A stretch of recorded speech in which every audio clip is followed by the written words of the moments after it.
Hi, this is Angie. Welcome to my channel. I'm also known as The Light. And today I want to talk about the impact that the narcissist has on your character and your behavior, and why it's so important to just not forgive the narcissist and to let them stay in your life. And I know a lot of times we tend to say, you know what, I can deal with this. You end up loving, or you love that narcissist, whoever it may be. It can be your husband, your wife, your parents, your best friend, or whoever, and you say, you know what, there's some of us that come to a point where we're like, I know that this is a mental illness. I know that this is a spiritual possession. I can handle this. Some of us actually do that. We actually say, you know what, I can handle this. I'll be able to deal with them. I'll be able to calm them down, or you feel like you can change them, whether you're codependent or you're an empath, or you're just a genuine person. You really want to help this person because you love them, and you have that endurance and you have that strength. If you can get away from a narcissist, I suggest that you do get away from a narcissist, because it is not just a mental illness. It's a spiritual entity. It's a spiritual thing. I don't want to say, I'm not trying to make it like a Hollywood thing, like a demon, but it is a possession. It is a demonic spirit on this person that is controlling their psyche, the way they act, their behavior, their character. And with that comes negative energy. And eventually, you become that energy that's on them, that's around them, that's inside of them. You become that. You cannot be around someone. You cannot be sleeping with someone, sleeping in the same bed. You cannot be best friends with someone and think that you're not going to become like them, or their negative energy is not going to have an impact on your character. It is.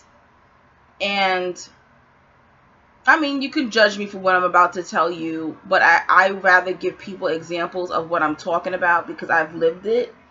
And this is why sometimes you hear cases of rape, sexual abuse, or spousal abuse, or whatever kind of abuse, and they end up killing their abuser, and they don't go to prison for it. That can easily be you with a narcissist. I mean, how much can one person take? How much can you take? You don't really know your limits. Sometimes you never know how angry you can get, or you don't know your physical strength until you're around a narcissist, because a narcissist does this to you. They pick at everything. They pick at your insecurities. They pick at your strengths. They find anything that can affect you, anything that's going to piss you off. The narcissist is going to keep tapping that, because they studied you. You've opened up to them already. They know your deepest, darkest secrets. They know your behavior patterns. They know your habits, your desires, your dreams. They know you. They know you more than you probably know yourself, because they've been watching you since day one. And normal, healthy people do not do that. We don't sit around analyzing, watching, and plotting 24/7 like the narcissist is, because that's how they survive. And it's very important. If you can get away from narcissists, I suggest that you do. I did not know how angry I can get until I had these two particular narcissists in my life. And that was my best friend, my male best friend at the time, and my own grandmother. And after my mom died, I moved in with my grandmother a year after my mom had passed away. And we always had this weird relationship. I did not know what narcissism was. This was over 10 years ago. I did not know what narcissism was. I knew that this woman treated me differently from her other grandchildren. I knew that she had a horrible relationship with my father. I watched the way she talked to my dad growing up, and even at 4 or 5 years old, you feel energy, you feel a difference in how, your parents, your grandparents may treat you compared to the other grandkids or your siblings or whatever. And I always say to myself, like, I felt in my heart like I loved my grandmother, but I didn't like her. I used to hate when my father would leave me alone. He'll pick me up on weekends because my parents were divorced. And sometimes he would drop me off. I guess he wanted to go do his thing. He will drop me off to my grandmother's house, which is the house that I ended up moving into after my mother passed away. Long story short, through the years, she turned out to be a covert narcissist. Very overt in the home, but very covert on the outside, in the world, in her church, in her community. And she would say all kinds of things to me. Oh, you're a prostitute. Oh, you're ugly. Oh, you're fat. Oh, your hair is nappy. You're going to be just like your father. He wasn't shit. You're not going to be shit. Nobody will ever marry you. Your butt is too big. Your breasts are too big. You're stupid. You'll never get a job. The list goes on. So how much of me hearing that do you think I was able to take? And it got to the point where I wanted to burn her house down. And this is what I'm saying. And no, I'm not crazy. I have very, very good mental health. But this is how far it got to. This is how much she pissed me off that one day I was going to burn her freaking house down. And this is why you have to get away from the narcissist. I'm not going to go into full details, but I went looking for that gasoline and I went looking for the matches. And that's their job. That's that demonic spirit's job, is to ruin your life. Ruin your spirit. And if it can't ruin your spirit, it will ruin your life, period. Physical life. Imagine if I burned down the house. I would be in jail right now. I would be in prison. My life would have been over something that she created. And this is why you have to get away from them. Because through time, they break down who you are. And that is, if you can break someone's spirit, you got them. That's it. Once your spirit is broken, you cannot function. You cannot have successful relationships, friendships. You cannot prosper in your life in any area, career-wise, sexually, physically, health-wise. Every area of your life starts to crumble when you're around these narcissists. To the point I was going to burn the freaking house down. That's insane. Thank God I have a creator that I have a relationship with that talked me out of doing that. Another incident is when I came to that point when I realized my narcissistic best friend never loved me, didn't care for me, was using me the whole entire time, was abusing me mentally, emotionally, verbally, because he technically was abused by his mother. So I'm a woman, so whatever his mother did to him, he was going to do to me. I had to pay for it. And we had went out. He lived in another state, so he visited me. I live in New York, and he visited me for the weekend. And I always wanted to please him. I always wanted to make him happy, because he was unhappy. He was always unhappy. And this particular day is when I realized he's never going to be happy, and I can't make him happy. And I remember we ended up going to a very expensive restaurant. And I remember the bill coming up to like $300. I'm not even going to tell you what restaurant it was, but it's in New York City. And I paid for it. Okay, so we went to a very nice restaurant. We had wine and lamb chops and, tuna tartare. I mean, we had all these awesome, amazing foods. And of course, he's never been to a restaurant like that before. And I always wanted to expose him to all these great things. I was always concerned about his happiness because I was a codependent.